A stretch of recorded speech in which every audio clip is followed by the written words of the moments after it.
40, what is an advantage of river dams? River dams వల్ల advantage మనకేంటి? River dams వల్ల advantage మనకేంటి?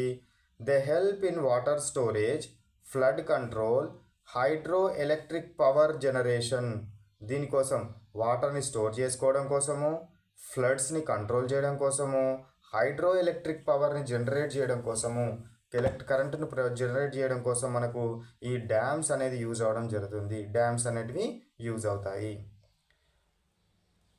Next question number 41, what is a disadvantage of building dams on reverse?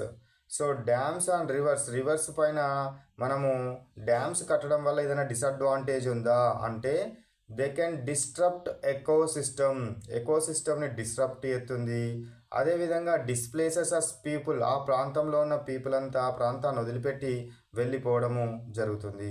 And reduce sediment flow down stream, sedimentation ఏదైతే ఉందో, ఇది వర్షంలో కొట్టుకొని వచ్చే న్యూట్రియంట్స్ ఏవైతే ఉంటాయో ఆ వివిధ ప్రాంతాల్లో డిపాజిట్ కాకుండా కేవలం ఇక్కడ డ్యామ్ దగ్గరనే డిపాజిట్ అవ్వడము జరుగుతుంది.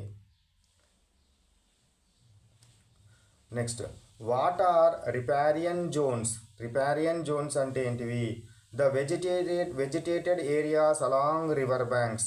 ఇది రివర్, ఈ రివర్ బ్యాంక్స్ వెంబడి ఉన్న వెజిటేటెడ్ ఏరియా ఏదైతే ఉందో ఈ ఏరియాని ఏమంటాడు? రిపారియన్ జోన్ అంటారు. ఏమంటారు? Riparian zone.